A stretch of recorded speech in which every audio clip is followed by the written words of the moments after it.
Subscribe করতে ভুলবেন না আমাদের চ্যানেলটি ডাটার রান্নাঘর।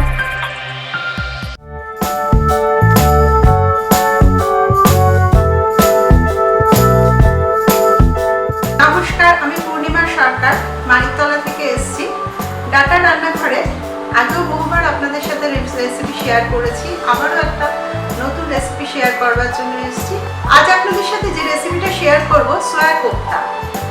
সমস্ত মশলাই ব্যবহার করব, ডাটার গুঁড়ো মশলা। আসুন দেখে নিন কীভাবে বানাই।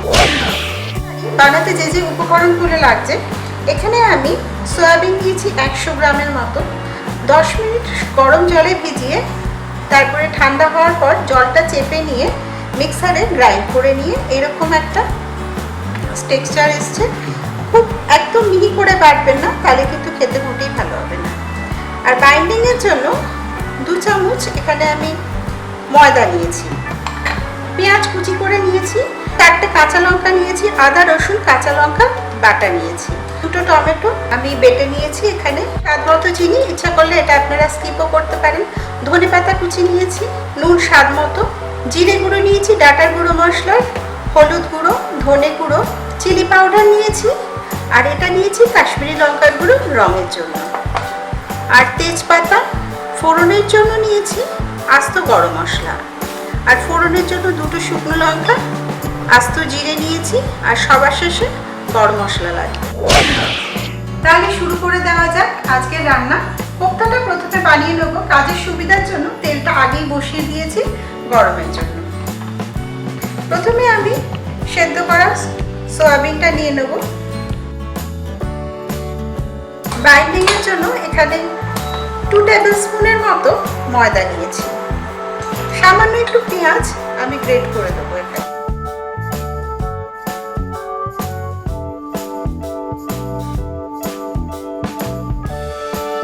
চিনি দিলাম সামান্য একটু স্বাদ মতো, ইচ্ছে করলে এটা আপনারা স্কিপও করতে পারবেন।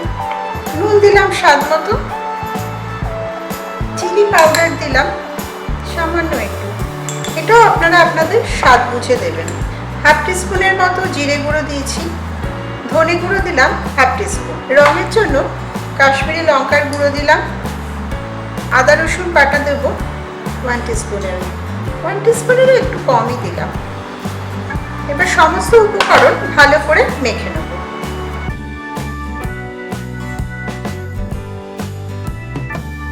প্রথমে কোফতাগুলো গড়ে নেব।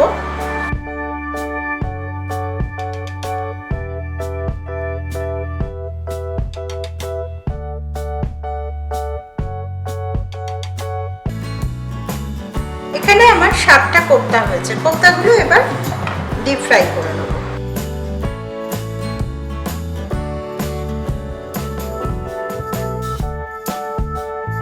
কোফতাগুলো আমি এখানে শ্যালো ফ্রাই করব, একটু লালচে করে ভেজে নেব। কোফতাগুলো লালচে করে ভাজা হয়ে গেছে। এবার টিস্যু পেপারের মধ্যে তুলব, যাতে কোফতার মধ্যে যে এক্সট্রা তেলটা আছে টিস্যু পেপার অ্যাবজর্ব করে নেয়।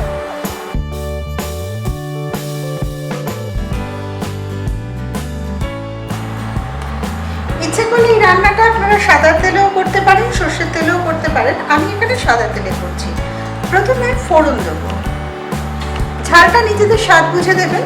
এখানে আমি 2টো শুকনো লঙ্কা দিলাম, জিরে দিলাম 1/2 টিস্পুন, একটা তেজপাতা দিলাম, আর কিছু আস্ত গরম মশলা দিলাম, দারচিনি দিলাম, 4টে এলাচ, আর দিলাম 4টে লবঙ্গ। ফোড়নের মিষ্টি গন্ধ বের হওয়া পর্যন্ত অপেক্ষা করব। সয়াবিনে প্রচুর পরিমাণ প্রোটিন থাকে। যারা মাছ মাংস খান না, তারা সয়াবিন বিভিন্ন ধরনের রেসিপি করে খেতে পারেন, নিরামিষও খেতে পারেন। তবে পেঁয়াজ রসুন দিলে অবশ্যই সব রান্নার টেস্ট আলাদা হয়। তবে যদি আপনারা নিরামিষ খেতে চান, তাহলে পেঁয়াজ রসুন এইগুলো স্কিপ করে যাবেন। ফোড়নের মিষ্টি গন্ধ বেরিয়েছে। এবার দিলাম কুচনো পেঁয়াজ, একটা মাঝারি সাইজ।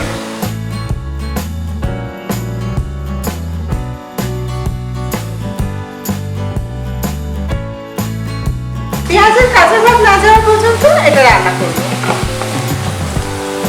পেঁয়াজ যাতে খুব তাড়াতাড়ি লালচে ভাব আসে, এই জন্য আমি নুনটা এখনই দিয়ে দিচ্ছি।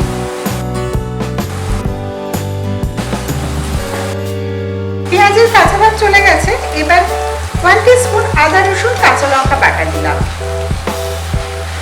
কাঁচা লঙ্কার আদা রসুনের কাঁচা ভাব না যাওয়া পর্যন্ত এটাকে রান্না করব। আদা রসুন কাঁচা লঙ্কার কাঁচা ভাব চলে গেছে, এবার আমি টমেটো পেস্টটা দিয়ে দেব। টমেটো পেস্টেরও কাঁচা ভাব না যাওয়া পর্যন্ত রান্না করব। টমেটোর কাঁচা ভাব চলে গেছে, এবার কিছু গুঁড়ো মশলা দেবো। এখানে আমি হলুদ গুঁড়ো দিলাম, ডাটার গুঁড়ো মশলার হলুদ গুঁড়ো দিলাম 1 টিস্পুন, ধনে গুঁড়ো দিলাম 1 টিস্পুন, জিরে গুঁড়ো দিলাম 1/2 টিস্পুন, রঙের জন্য কাশ্মীরি লঙ্কার গুঁড়ো দিলাম 1 টিস্পুন। চিলি পাউডার দেবো না আমি আর এখানে। সমস্ত মশলা যাতে ধরে না যায় সামান্য একটু জল দিয়ে মিশিয়ে নেব। মশলা কষাতে থাকবো যতক্ষণ না মশলা থেকে তেল বের হচ্ছে। স্বাদ অনুযায়ী সামান্য একটু চিনিও দিয়ে দিলাম। মশলা থেকে তেল বের হওয়া পর্যন্ত রান্না করব। মশলা কষানো হয়ে গেছে, মশলা কষানোর খুব সুন্দর একটা গন্ধ বেরিয়েছে। এবার জল দেব, পরিমাণ মতো জল দিয়ে দিলাম। গ্রেভি ফোটা ওঠা পর্যন্ত অপেক্ষা করব।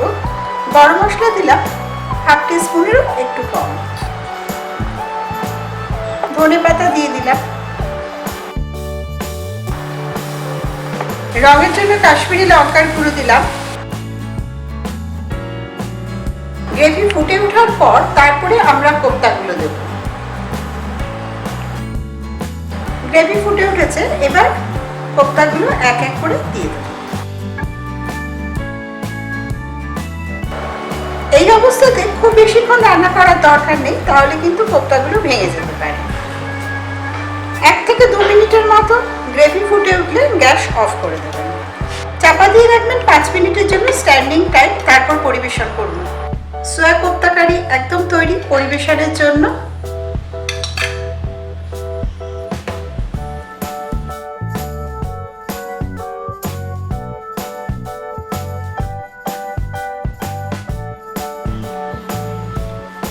সোয়া কোপ্তা একদম তৈরি পরিবেশনের জন্য। সয়াবিনের কিছু গুণাগুণ আপনাদের সাথে শেয়ার করেছিলাম। সয়াবিনের গুণাগুণ কি বলেছিলাম সেটা জানান কমেন্ট বক্সে। উত্তর দিয়ে সরাসরি চলে আসুন ডাটার রান্নাঘরে। আমার আজকের রান্না ভালো লাগলে অবশ্যই লাইক, কমেন্টস, শেয়ার করবেন। নমস্কার। আপনি কি হতে চান ডাটার রান্নাঘরের সদস্য? আপনার বিশেষ রেসিপিটা সব বন্ধুদের সাথে শেয়ার করতে চান? তাহলে আজকেই রেসিপিটি বানিয়ে ফেলুন আপনার ডাটার রান্নাঘরে, আর সেটি রেকর্ডিং করে পাঠিয়ে দিন আমাদের এই হোয়াটসঅ্যাপ নাম্বারে।